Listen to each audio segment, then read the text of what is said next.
Docteur, le protocole pour la gestion du stress, par exemple. Alors, le protocole pour la gestion du stress, on a combien? On a 3 heures à peu près pour en discuter. Donc, le protocole pour la gestion du stress. Alors, ce protocole, en fait, est inspiré des thérapies comportementales et cognitives, comme je l'expliquais tout à l'heure, qui sont des thérapies qui vont agir à la fois sur le comportement de la personne et sur les cognitions, c'est-à-dire les idées qui sont associées. On va prendre un exemple.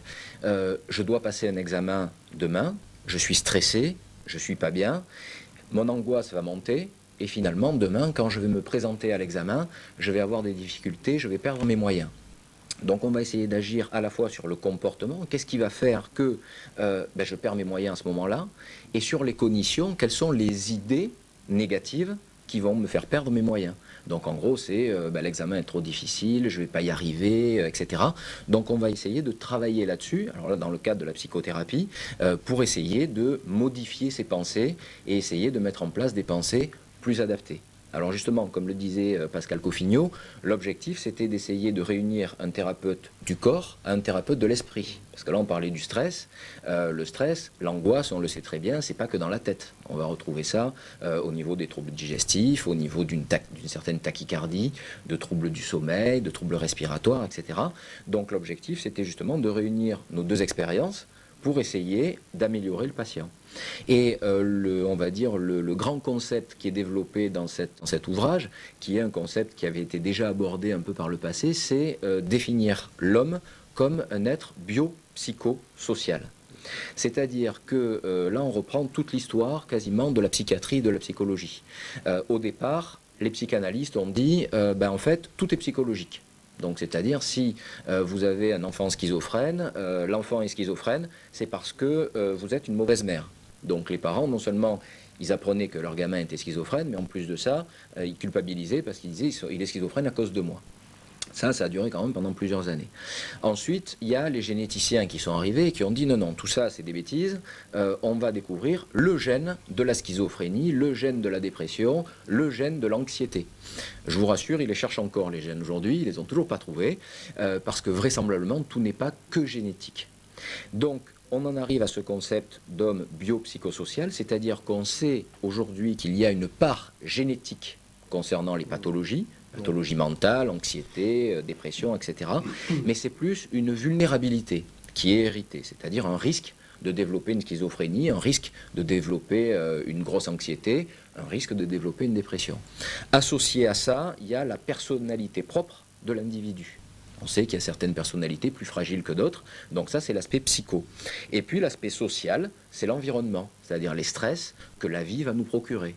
Et la personne qui se retrouve au carrefour justement d'une vulnérabilité biologique, d'une personnalité un peu fragile et puis d'un environnement stressant va développer la maladie.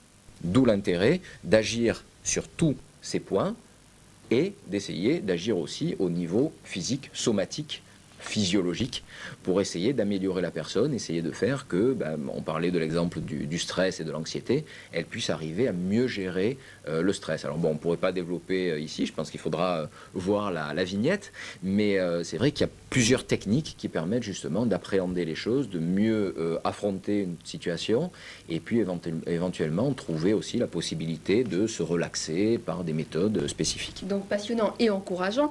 Vous avez 20 livres à votre actif. Est-ce que celui-ci est donc le plus abouti sur cette recherche? Parce que j'imagine que c'est une recherche que vous avez effectuée depuis un certain nombre d'années.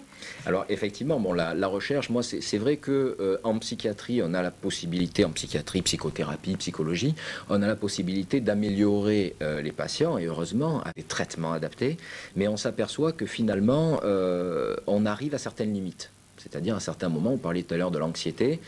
Moi, je ne suis pas un fervent défenseur des tranquillisants, par exemple, ce qu'on appelle les benzodiazépines, qui sont des médicaments qui, effectivement, calment sur le moment, mais développent des dépendances, développent des rebonds d'anxiété, développent des troubles du sommeil.